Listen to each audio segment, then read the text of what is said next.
La ciudad de Vega del Mar había florecido durante décadas bajo el manto de una aparente calma. Los negocios locales prosperaban, las familias se conocían desde generaciones y las autoridades gozaban de una respetabilidad inquebrantable.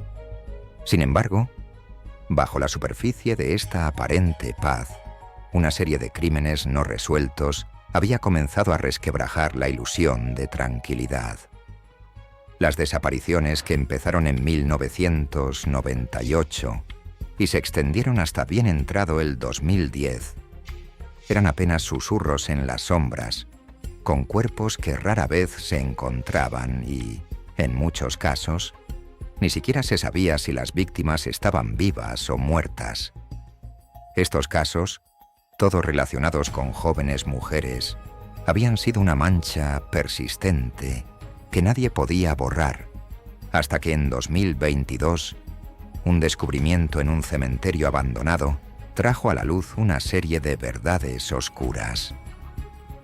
En el corazón de esta nueva investigación estaba Javier Lombardo, un exdetective caído en desgracia que había abandonado la policía tras un escándalo relacionado con la manipulación de pruebas. La carrera de Javier había terminado abruptamente una década antes, pero su obsesión por estos crímenes nunca había desaparecido. Despojado de su placa, trabajaba como investigador privado, operando al margen de la ley y utilizando métodos que muchos consideraban cuestionables. Cuando los restos de 3 mujeres fueron descubiertos en una fosa común en las afueras de la ciudad, Javier vio la oportunidad de redimirse y resolver, de una vez por todas, el caso que lo había perseguido durante años.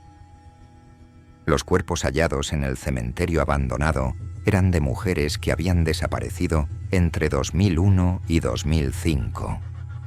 La manera en que los cuerpos estaban dispuestos, colocados cuidadosamente en posiciones casi rituales, con las manos cruzadas sobre el pecho, dejó a Javier convencido de que este crimen no era el trabajo de un asesino improvisado, sino de alguien meticuloso, quizás con un propósito más grande que el simple asesinato.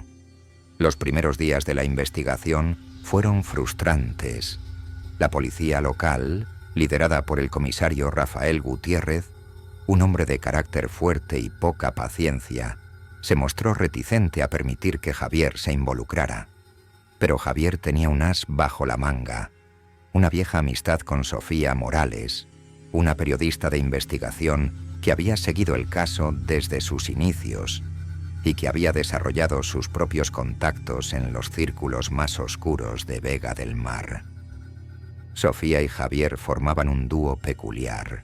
Ella, intrépida, con un estilo de vida desordenado y una ambición que bordeaba lo peligroso, había perdido más de una oportunidad profesional por su tendencia a arriesgarse demasiado. Él, un hombre curtido por la vida, arrastraba un aire de cinismo y desesperanza, pero no había perdido su habilidad para conectar los puntos donde otros veían confusión. La primera pista sólida llegó cuando Sofía encontró un hilo en los archivos policiales. Todas las víctimas habían trabajado en algún momento de sus vidas para una cadena de residencias de ancianos llamada Residencia Monteverde, un lugar discreto ubicado a las afueras de la ciudad, propiedad de la poderosa familia Valdivia, una de las más influyentes en Vega del Mar. La familia Valdivia había sido intocable durante décadas. Controlaban una vasta red de negocios, desde la construcción hasta la política local. El patriarca, Arturo Valdivia, había fallecido unos meses antes, dejando a sus hijos, Carlos y Marta Valdivia, al mando. Cuando Javier y Sofía comenzaron a investigar la residencia Monteverde, se toparon con un muro de silencio.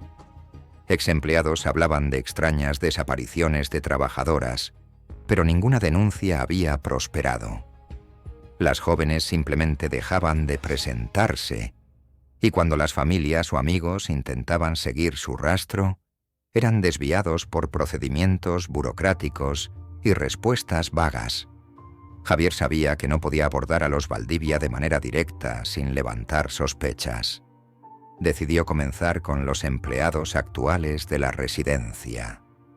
Uno de ellos, Rubén Herrera, un enfermero que llevaba trabajando allí más de 10 años, accedió a hablar en secreto con Javier a cambio de una suma de dinero. Rubén reveló que la residencia tenía un ala cerrada al público, una sección en desuso desde la muerte del patriarca Arturo Valdivia. Según Rubén, esta ala había sido el epicentro de actividades sospechosas. Empleados que trabajaban allí habían sido despedidos sin razón, y algunos de ellos habían desaparecido sin dejar rastro. Mientras investigaban más a fondo, Sofía descubrió algo aún más escalofriante. Marta Valdivia, la hija menor del patriarca, había sido internada en una institución psiquiátrica durante gran parte de su juventud, debido a episodios violentos que involucraban a otras niñas de su edad. Esto nunca había sido del dominio público, pero Sofía logró acceder a documentos confidenciales que describían una joven profundamente perturbada, que mostraba una extraña fascinación con la muerte y los rituales. Con esta nueva información, Javier y Sofía sabían que tenían que entrar en la residencia Monteverde y acceder al ala clausurada. Aprovechando la ausencia de los hermanos Valdivia, quienes estaban fuera del país por negocios, Javier sobornó a Rubén para que les proporcionara acceso una noche. Lo que encontraron allí cambió la dirección de la investigación para siempre. En una de las habitaciones, escondido detrás de una pared falsa, había un sótano, y en ese sótano, una suerte de sala de rituales con símbolos grabados en las paredes y un altar en el centro. Pero lo más impactante fue el hallazgo de diarios personales de Marta Valdivia, donde describía sus sacrificios a un poder superior y cómo había utilizado la residencia como coto de caza para sus víctimas. La mente de Marta estaba obsesionada con la idea de que, a través de estos sacrificios, podía mantener con vida el legado de su familia y garantizar la prosperidad de los Valdivia. Sin embargo, lo más desconcertante era que Marta no actuaba sola. Los escritos mencionaban a un ángel de la muerte, una figura descrita como un protector que se aseguraba de que los sacrificios se cumplieran sin consecuencias para Marta. Javier y Sofía comenzaron a sospechar que este ángel podría ser alguien cercano a la familia, quizás incluso su hermano Carlos. Las cosas tomaron un giro siniestro cuando, al salir de la residencia esa noche, Javier y Sofía fueron emboscados por dos hombres enmascarados. En una feroz pelea, Javier logró reducir a uno de ellos, pero el otro escapó. El hombre que capturaron, sin embargo, resultó ser Tomás Pérez, uno de los guardaespaldas de Carlos Valdivia. El caso se había vuelto mucho más peligroso de lo que ambos habían anticipado. Con Tomás bajo custodia, Javier pudo obtener una confesión parcial. Carlos Valdivia había estado cubriendo los crímenes de su hermana durante años. Sabía de las desapariciones y había utilizado su influencia y poder para encubrir todo. El ángel de la muerte no era otro que el propio Carlos, quien creía que al proteger a su hermana, protegía también la fortuna y el legado de su familia. Pero el descubrimiento más impactante llegó al final. Arturo Valdivia, el patriarca de la familia, había sido parte de este oscuro culto desde sus comienzos. Los sacrificios humanos no eran solo el delirio de Marta, eran una tradición familiar que se remontaba a generaciones.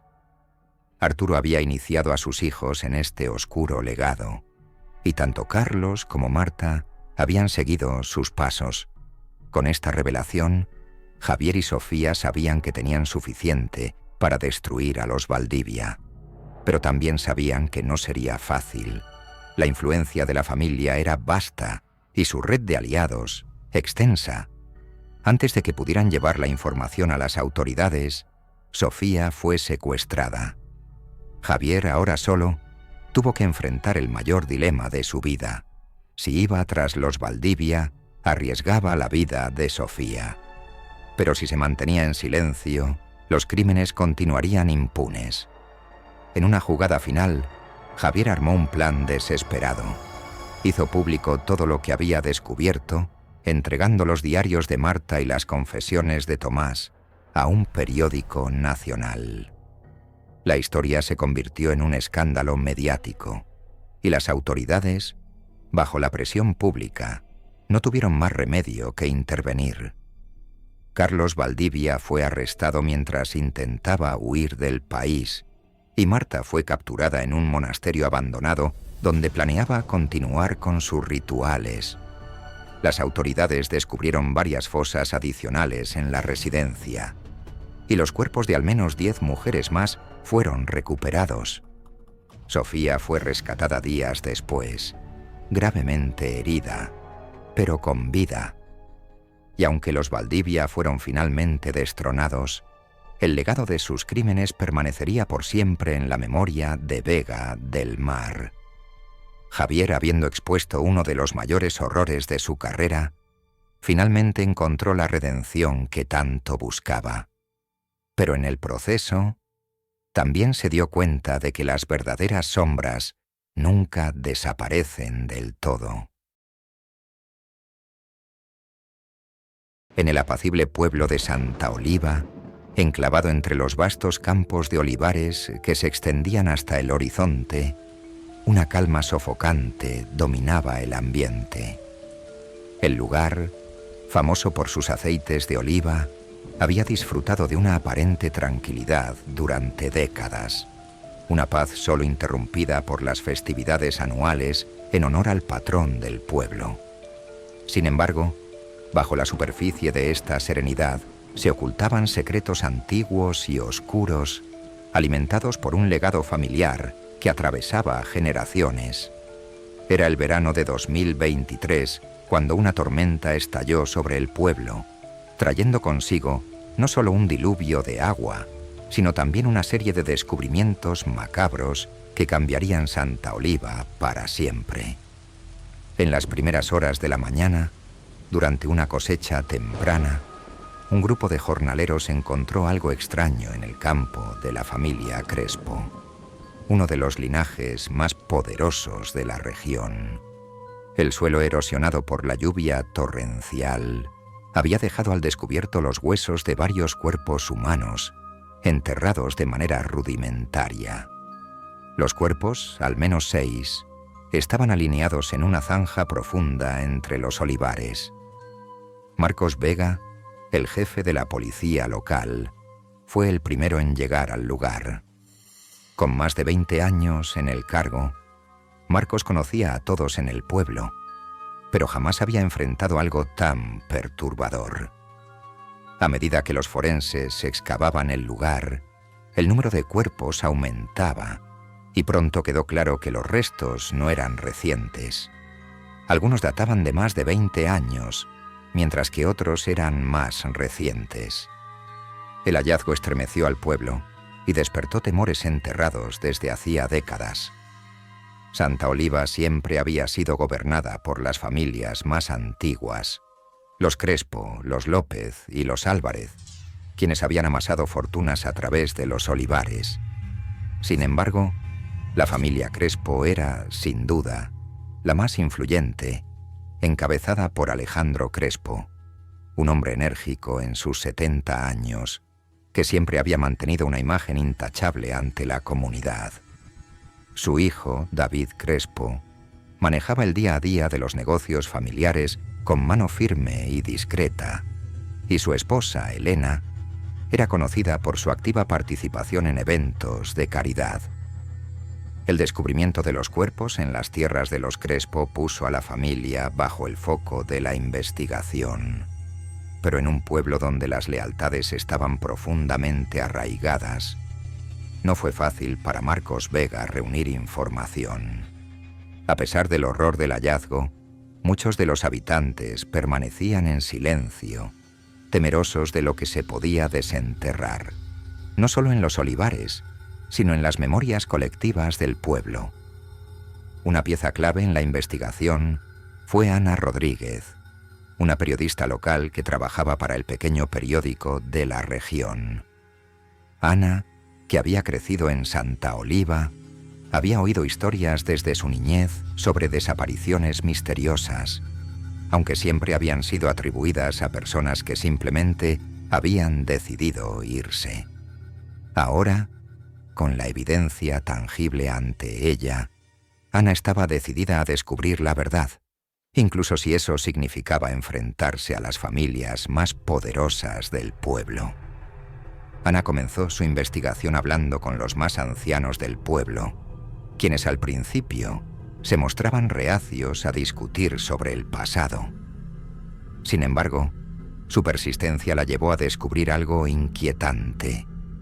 Desde la década de 1980, varias personas, en su mayoría jornaleros y jóvenes mujeres, habían desaparecido sin dejar rastro. En muchos de los casos, las familias nunca habían recibido respuestas claras por parte de las autoridades locales, quienes cerraban los casos rápidamente, alegando que las personas probablemente habían migrado a las grandes ciudades en busca de una vida mejor. Lo más desconcertante fue que todos los desaparecidos tenían una conexión con las tres grandes familias del pueblo, y en particular con los Crespo. Ana decidió concentrar su atención en esa familia, segura de que el poder que ejercían había permitido encubrir algo monstruoso durante años.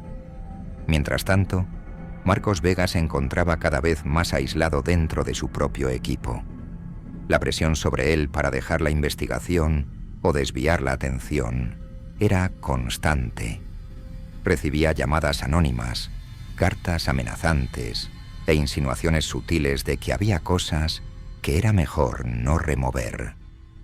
Aún así, impulsado por un sentido de justicia que creía haber perdido hacía años, continuó adelante, apoyándose en Ana para cruzar datos y descubrir el patrón detrás de las desapariciones. La clave para desbloquear el misterio fue el acceso a los antiguos registros de la iglesia local, donde los bautismos, bodas y funerales del pueblo habían sido registrados meticulosamente durante generaciones. Fue allí donde Ana encontró un detalle sorprendente. Todos los desaparecidos habían trabajado, en algún momento, en las tierras de los Crespo, o habían tenido tratos comerciales con la familia. La coincidencia era demasiado grande como para ser ignorada. Una tarde, mientras Ana revisaba antiguos archivos en el pequeño archivo parroquial, fue abordada por Isabel, una anciana que había trabajado durante más de 30 años como ama de llaves para la familia Crespo. Isabel era conocida por su carácter discreto y por nunca hablar mal de sus patrones, pero algo en su mirada aquella tarde indicaba que estaba dispuesta a romper su silencio. Isabel reveló una historia aterradora que había guardado durante años. Contó que Alejandro Crespo, el patriarca de la familia, tenía un lado oscuro que nadie conocía. En la década de 1980, Alejandro había estado involucrado en un culto secreto que practicaba extraños rituales bajo la creencia de que la sangre humana fertilizaba la tierra y garantizaba cosechas más abundantes. Según Isabel, algunos de los jornaleros y mujeres desaparecidas habían sido sacrificados en estos rituales, y los cuerpos enterrados en los olivares eran parte de esa macabra práctica. Al principio, Ana no podía creer lo que oía. Parecía una historia sacada de una novela gótica, pero cuanto más investigaba, más evidencias encontraba que respaldaban el relato de Isabel. Fotografías antiguas, cartas de los desaparecidos que nunca fueron entregadas, y testigos que, ahora ancianos, comenzaban a hablar ante la posibilidad de que finalmente se hiciera justicia. Mientras Ana profundizaba en su investigación, Marcos Vega luchaba por mantener la investigación a flote dentro del sistema judicial. La familia Crespo había movilizado a sus aliados en el gobierno regional para tratar de cerrar el caso, pero Marcos, con la ayuda de Ana, finalmente logró involucrar a la Guardia Civil en la investigación, asegurando que la presión sobre las autoridades locales fuera insuficiente para detener el caso. Las cosas tomaron un giro mortal cuando Elena Crespo, la esposa de David, fue encontrada muerta en su hogar, en lo que inicialmente parecía un suicidio. Sin embargo, un examen forense reveló que había sido asesinada, y todas las pruebas apuntaban a David Crespo. Desesperado por el avance de la investigación, David había comenzado a desmoronarse bajo la presión, y la relación con su esposa se había deteriorado gravemente cuando ella descubrió los oscuros secretos de su familia. Con David bajo custodia, la verdad comenzó a salir a la luz. El patriarca, Alejandro Crespo, había estado orquestando estos rituales durante décadas, utilizando su poder e influencia para proteger a su familia y mantener la apariencia de una respetable dinastía. Los sacrificios humanos, al principio realizados bajo la superstición, se convirtieron en una forma de mantener el control y el miedo en el pueblo.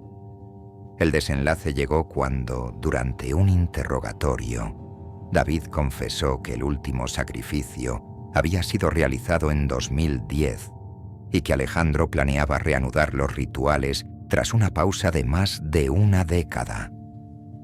Marcos y Ana, con la Guardia Civil a su lado, finalmente arrestaron al anciano patriarca en su finca, rodeado de los mismos olivos que habían sido regados con la sangre de sus víctimas.